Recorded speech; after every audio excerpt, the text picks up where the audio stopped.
जय जय श्री राम। प्रभु श्री राम के ससुराल से हम हैं मिथिलांचल वासी, उनके साले दुलारे आंसू, और आप तमाम हिंदुस्तान वासियों का तहे दिल से स्वागत करता हूं। वीडियो के लास्ट तक बने रहिएगा।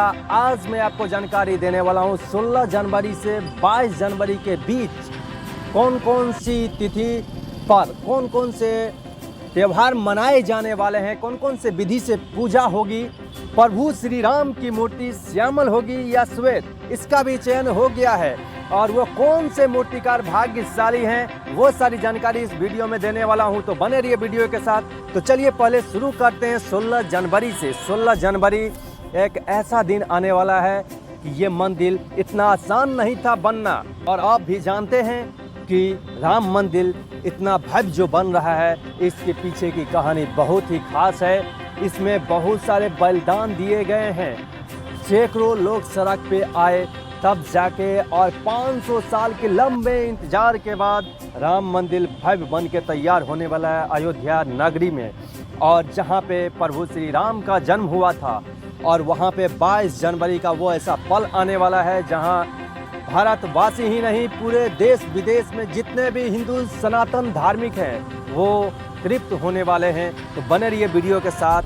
और 16 जनवरी को उन्हीं लोगों को श्रद्धांजलि दिया जाएगा जिन्होंने इतने लंबे समय तक लड़ाई लड़ी, और वो आज अभी इस धरती पे नहीं हैं, लेकिन उनके याद में श्रद्धांजलि दी जाएगी। और 16 जनवरी के दिन ही दशवित स्नान, विष्णु पूजन, पंचगव्य पासन, गोदान, इसकी पूजा होगी। उसके बाद चलेंगे तो जानेंगे कि 18 जनवरी को मंडप प्रवेश, वास्तु, गणेश पूजा, रामलला का जलाधिवास भी होगा।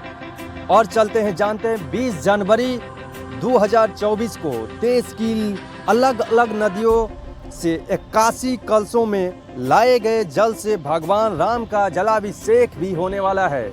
उसके बाद जानते 21 जनवरी को वो ऐसा पल आने वाला है जहां 21 जनवरी को भगवान राम का 121 कलशों से दिव्य स्नान कराया जाएगा। और 22 जनवरी को मृगशिरा नक्षत्र में प्राण प्रतिष्ठा की महापूजन होगी।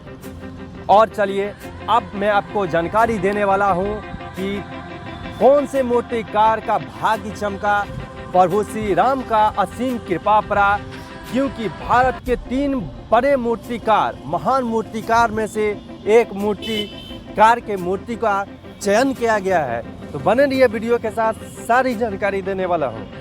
भारत के 3 प्रमुख मूर्तिकार का चयन किया गया। दक्षिण भारत के रहने वाले हैं कर्नाटक के अरुण योगीराज। पहले मूर्तिकार हैं गणेश भट्ट, दूसरे सत्यनारायण पांडे, तीसरे हैं अरुण योगीराज, जो कि इनकी इतिहास की अगर बात की जाए तो इनके दादा भी एक महान मूर्तिकार थे। त्रेता युग में भगवान श्री राम का जो नाता दक्षिण भारत से रहा था, कलयुग में भी बरकरार है। दक्षिण भारत के कर्नाटक में रहने वाले अरुण योगीराज की मूर्ति का चयन किया गया हुआ है। श्यामल शिल्पों से बनी हुई मूर्ति है, जो कि काफ़ी भव्य 51 इंच की मूर्ति है, और ये काफ़ी खूबसूरत तरीके से गढ़े हैं और काफ़ी मेहनत करके बनाए हैं। और पूरा इतिहास उनके बारे में चलिए सारी जानकारी लेते हैं। तो अयोध्या में श्री राम मंदिर के गर्भगृह में रामलला की मूर्ति का प्राण प्रतिष्ठा के लिए चयन कर लिया गया है। 3 मूर्तिकारों में से मैसूर के मूर्तिकार अरुण योगीराज द्वारा तराशी गई प्रतिमा को प्राण प्रतिष्ठा के लिए चुना गया है। अरुण योगीराज की 5 पीढ़ियां शिल्पकारी के क्षेत्र में ही काम कर चुकी है। शुक्रवार को ट्रस्ट की बैठक के बाद उनकी प्रतिमा को सिलेक्ट किया गया है। इस मूर्ति में बाल श्री राम को प्रतिबिंबित किया गया है, जिनके हाथ में धनुष और वाण है। इसे मंदिर के गर्भगृह में स्थापित किया जाएगा। 22 जनवरी 2024 को 12:30 बजे मूर्ति की प्राण प्रतिष्ठा होगी। पूरे हिंदुस्तान वासी झूम उठेंगे वो सुनहरा पर्व देखने के लिए। सभी भारतवासी इंतजार कर रहे हैं। तो वीडियो के साथ बने रहिए, पूरी जानकारी दे रहा हूं। कमेटी के मुताबिक रामलला की मूर्ति 5 साल के बच्चे की तरह होनी चाहिए थी, जिसमें दिव्यता भी झलकनी चाहिए।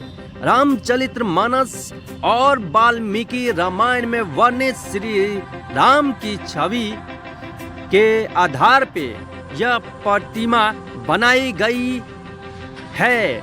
अरुण योगीराज पिछले 7 महीने से लगभग 12 घंटे इस प्रतिमा के लिए दिए हैं। अरुण योगीराज 11 साल की उम्र से ही मूर्तिकारी करने लगे थे। उनके पिता योगीराज भी एक जाने माने शिल्पकार रह चुके हैं। इसके अलावा उनके दादा वासव अन्ना शिल्पी मैसूर राजघराने की शान माने जाते हैं। फुल टाइम मूर्तिकार बनने से पहले अरुण योगीराज MBA किया और कुछ समय एक कंपनी में नौकरी भी की। हालांकि फिर वह इस प्रोफेशन में लौट आए। उन्होंने एक अखबार के मुताबिक बताया है, मेरी माँ मेरे फैसले के खिलाफ थी। जब 2014 में उन्हें दक्षिण भारत के यंग टैलेंट अवार्ड से नवाजा गया, तब जाकर उनकी मां की सहमति बनी।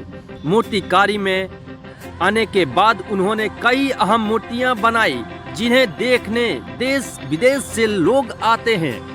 अरुण योगीराज ने 30 फीट ऊंची नेताजी सुभाष चंद्र बोस की प्रतिमा बनाई, जिसे इंडिया गेट पर अमर जवान ज्योति के पीछे स्थापित किया गया है।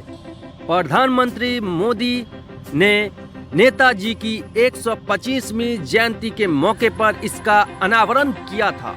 इसके अलावा योगी राज ने 1-2 फीट की मूर्ति प्रधानमंत्री नरेंद्र मोदी को भेंट में दी थी। प्रधानमंत्री काफी खुश हुए थे। योगी राज ने केदारनाथ में स्थापित 12 फीट की ऊंची आदि शंकराचार्य की प्रतिमा तराशी। इसके अलावा मैसूर के चुनचानाकुट्टे में स्थापित 15 फीट की डॉक्टर अंबेडकर की प्रतिमा बनाई। उन्होंने मैसूर में स्वामी रामकृष्ण परमहंस की 6 फीट ऊंची मोनोलिथिक प्रतिमा बनाई। इसके अलावा नंदी बानाशंकरी देवी की भी ऊंची प्रतिमा तराशी है।